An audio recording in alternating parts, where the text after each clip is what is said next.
Hello, and welcome back to My Artist Friend, the podcast about the artist behind the art. My name is Becky Helms. I am your artist friend today.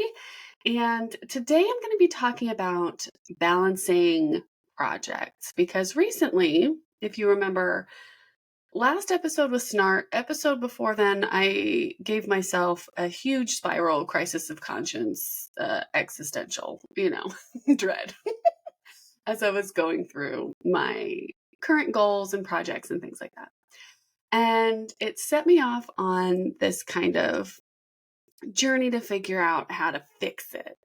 And I have kind of started fixing it. So I wanted to talk about that and how I'm getting back on track, how I'm kind of clawing myself out of this sort of spiral. I don't know, I thought you might be interested. I am someone who is a perfectionist, overachiever, Scorpio, Enneagram 3, gifted and talented kid in the 90s, that whole thing. And it tends to get me in trouble. It got me into some pretty severe burnout a couple years ago. And now that I'm getting back into a more creative field, I've been doing this almost 6 months now. I think I'm starting to see some patterns reemerge, and we're trying to nip those in the bud as quickly as possible. So today I'm going to talk about balancing projects, and I'm really excited to share with you kind of what I'm doing because it's really lighting me up right now. So, all right, so let's journey into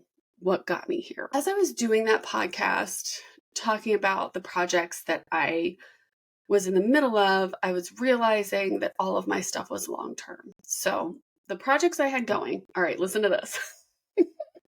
Currently I had 2 quilts that I started last year, my Halloween quilt and my Christmas quilt. I still need to baste, quilt, trim, make the binding, which is my least favorite part of quilting, and then hand sew said binding to the quilt to finish it. So all of those steps need to be done for 2 quilts. I also have my 2025 goals that I set. I wanted to make some clothes, both sewn and crocheted. And I also wanted to make a giant quilt and get that one long-armed so I wouldn't have to do quite so many of those small steps at the end. But all of those were with the caveat of I have a whole year to do those, but they're still sitting in the background, right? And we also have house projects. So we bought a house almost 2 years ago, and she's a quirky girl, 1966, little mid-century. We love her, but she's got stuff going on. All right. So we have currently in progress a dining room renovation. I have to sand some spackle that I put on another layer of spackle and let that dry. We also need to prime and paint. We need to pick out a light fixture. We need to call an electrician to install said light fixture. I am not confident in electricity. We're not going to mess with it. We'll call someone. But all that still needs to be done for a dining room renovation that we started in January.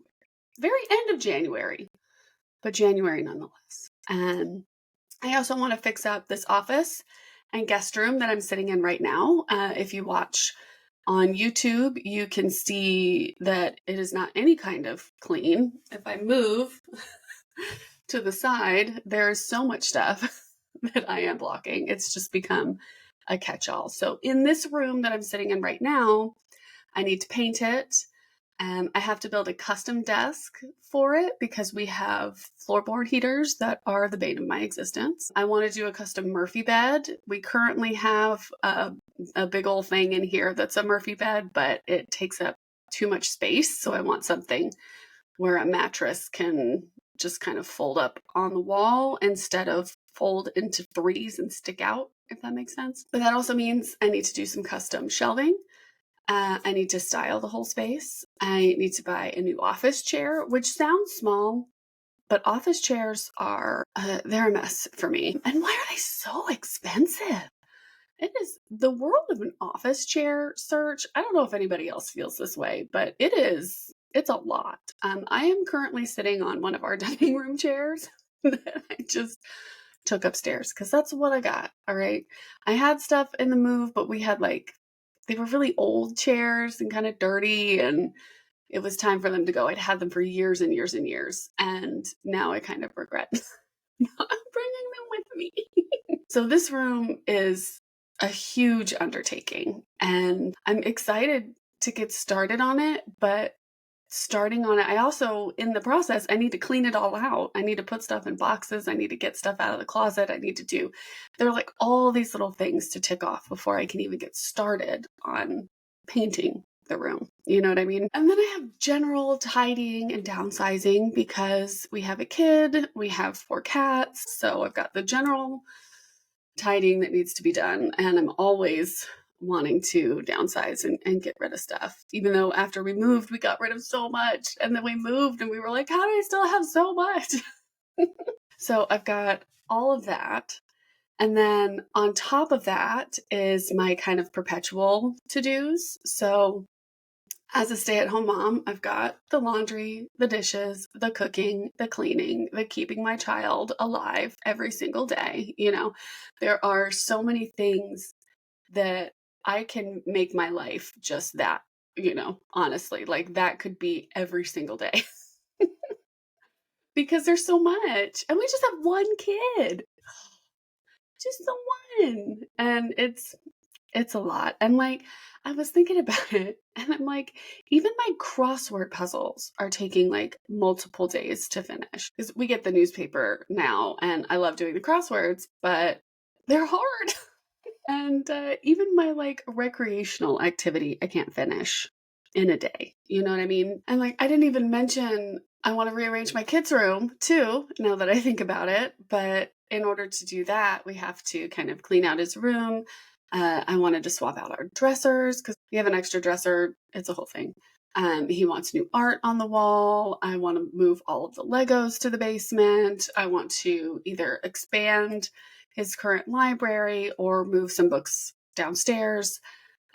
His closet needs more storage in it. There's like all these other things going on with his room too. So there's a lot buzzing around in my head. So that's kind of the general list of the to-dos, and not to mention all of like chronic illness things and just keeping my own body going. It's a lot. It's a lot. So I recognized that I was feeling obviously super overwhelmed. I was constantly disappointed in myself for not having these things done because you run through the list and you like my brain will run through that list constantly, rearrange things, rearrange priorities, think, oh, I need to do this. What do I need to get that done? Oh, I have to do this before I can do that. And I have to do that before I can do this. And I kind of back it up. And then it's busy in there. All right. And the guilt spiral, like when I sit in the dining room and think, you know, oh, 2 months ago, I could have had this done if I had just done this, this, this, this, this.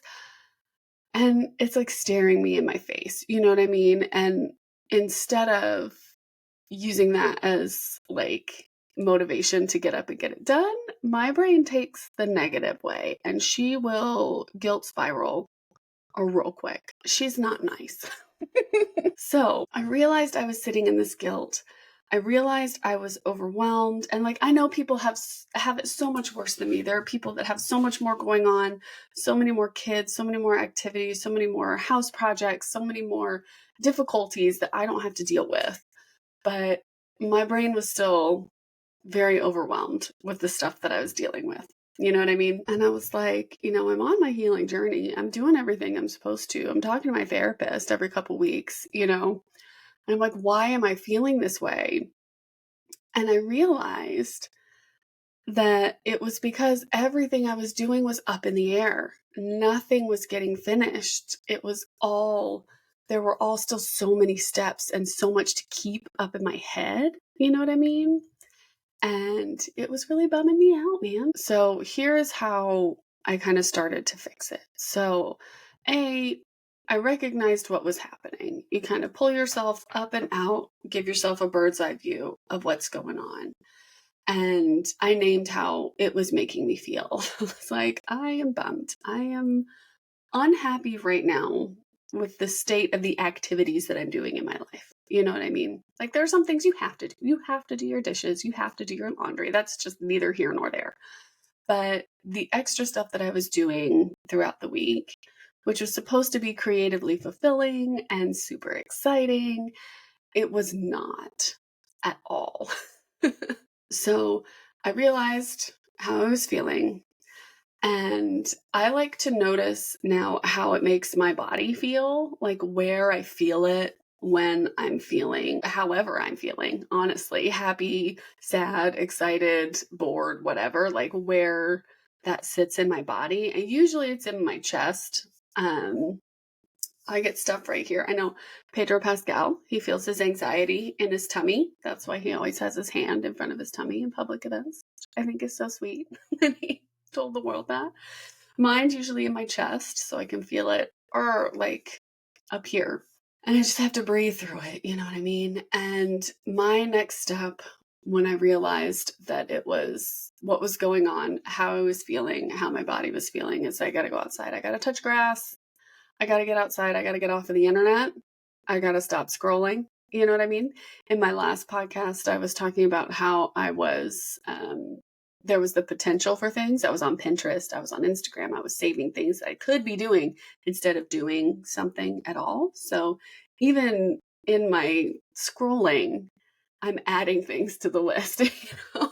It's like it's not helpful for anybody. So turn off your phone. Well, you don't have to turn it off, but like, you know, go touch grass, get outside, walk around.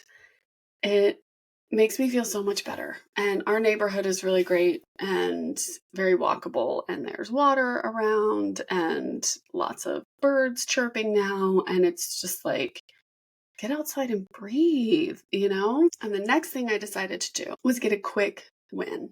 I was like, I realized I was getting zero dopamine from any of my creative endeavors, whether it was for the house, whether it was for the podcast, whether it was for whatever, my own personal edification.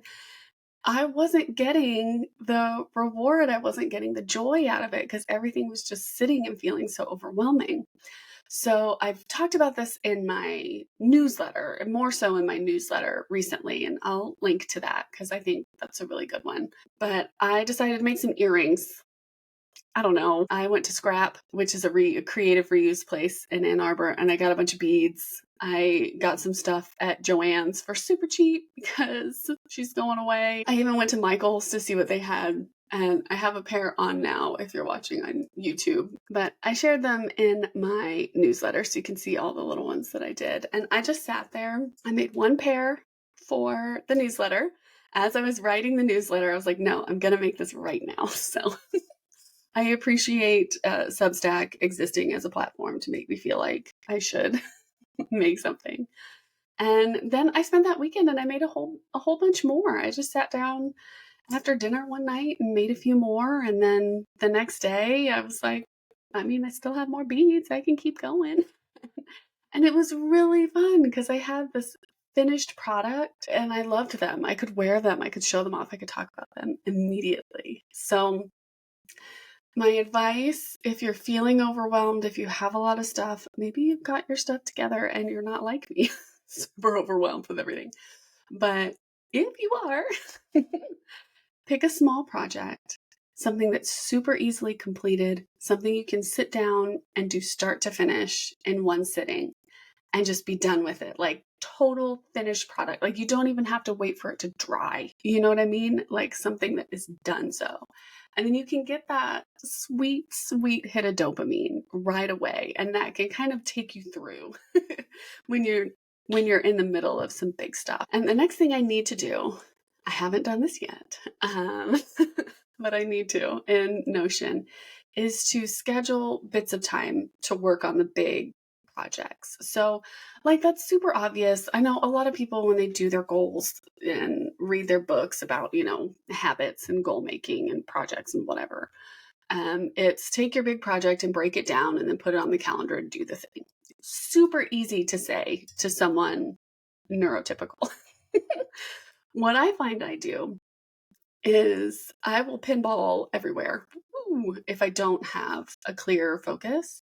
So if I can put stuff on the calendar, even if I move it, knowing it's okay that If I didn't get to it today, I can still move it and put it on the calendar. Having it there makes it more top of mind for me. And then maybe I can get it done, especially if I put like in parentheses, like this is only going to take you like 20 minutes. You know what I mean? Like this project is going to take you an hour to do. If I see that time on it, then I'll go, okay, yeah, I can fit that in. I can make that happen. And as long as it's realistic, because girl, everything takes longer than I expect. But as long as it's realistic and I have that time in there, it makes it a lot easier for me to frame the day and be like, okay, yeah, I feel like it's something that's doable. And then, yeah, just the general breaking the project down into the little parts. Anything that's ambiguous will stall a project for me. Like I have to have every little step written down, to the tools, to how long it'll take, all these little things, even to like the cleanup of it all.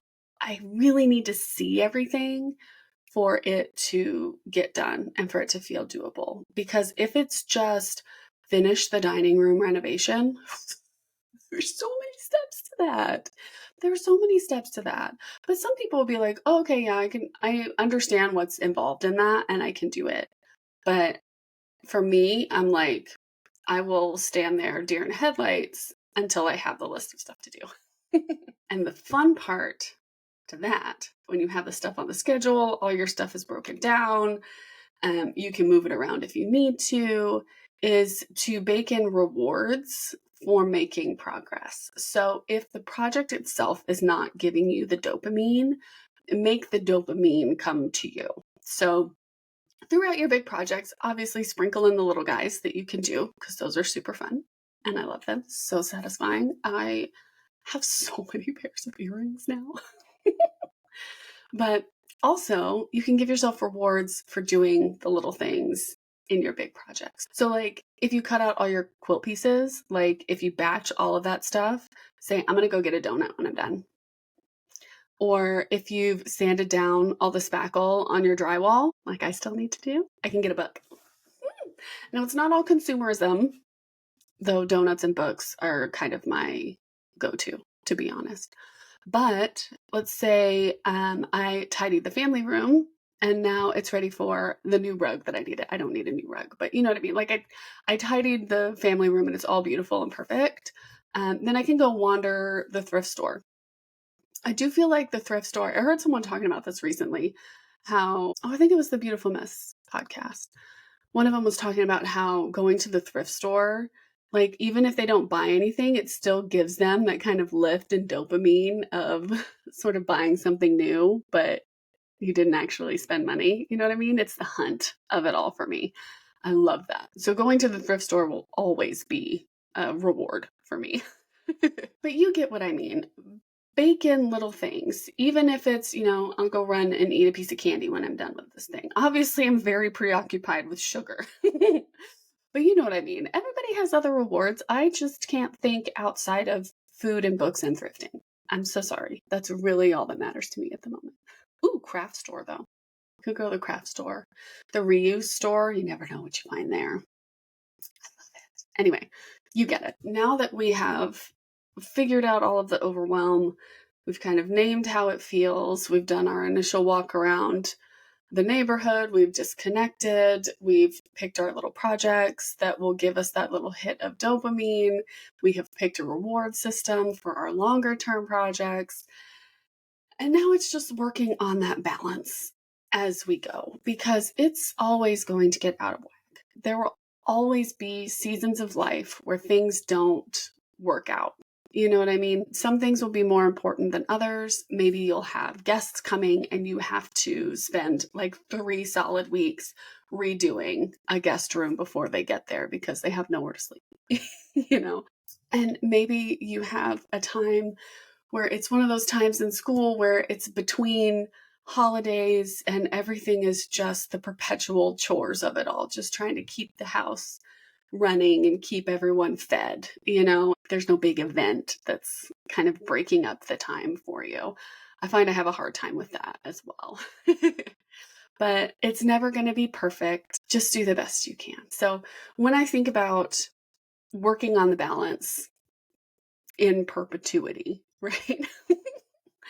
My biggest thing is releasing myself from any kind of guilt. So, like, finishing a project does not make you morally better than anyone else. Just like not finishing a project does not make you a garbage person. You have to rein in your brain. She's me. Okay. You are not a better person because you can get through longer term projects. And you are not a worse person because they're kind of bumming you out. You know what I mean? There's no morality assigned to finishing projects. So another thing, as you're working on this balance, maybe make a list of those quick win projects and dopamine kind of generators. I came up with this little term. It sounds real dorky, but I thought dopamine dynamo sounded really cool because it's a kind of generator. So get your dopamine dynamo list.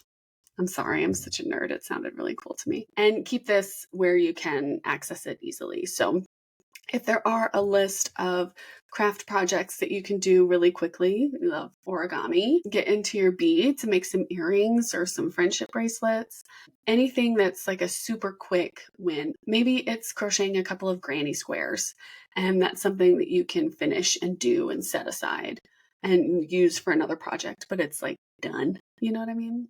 Anything that's quick, have a list of kind of quick projects that you can grab, or just a list of things that make you happy. If you have some reels that make you giggle, some memes that you save on your phone, if you just want to leave a voice note for your friend when you're feeling funky and then they can do something silly for you. Maybe it's just running to the thrift store, visiting the library, going for a walk. Just have this kind of lists of things that if you're in the throes of feeling guilty and overwhelmed and all that kind of stuff, you can pull up this list and go, you know what? I'm going to make a pair of earrings and be done. And then move on to the next thing. Maybe I'm going to bake some cookies and then I'll have cookies at the end and that'll be great. Little things like that. So make yourself your little dopamine list and kind of go for that. I got that idea kind of half from Amy Poehler's new podcast, which is really fun. At the end, she always asks what is lighting people up at the moment, like what's something that like really makes them laugh right now. And they'll mention all kinds of random things, but I thought it was really fun. And I think it's really great to think about what generates that dopamine for you and what you can do in a quick way to kind of lift your spirits, take you out of the moment, get you out of the overwhelm so you can shake it off and move on. And then kind of the last thing is to regularly check in on your goals and then reassess them as you need. And I have a handful of podcasts about that because obviously I love talking about those. So sorry. But my creative retrospective episode is really fun. The Q1 planning and check-in. I have a personal project catch up. And then the episode that set it all off was my Q2 goals and planning, when I realized that everything I was choosing was way too big. So I had to rein it in. But that's kind of where I am right now. I'm feeling much better about my progress and my non-progress with things. And I hope this is helpful for anyone else who might be kind of stuck in that sort of spiral overwhelm. It's got a brain that maybe is not very nice to them when they have a lot going on. And I hope this can kind of pull you out of that, give you some ideas of things to do and crafts to make. And yeah, I hope it's helpful.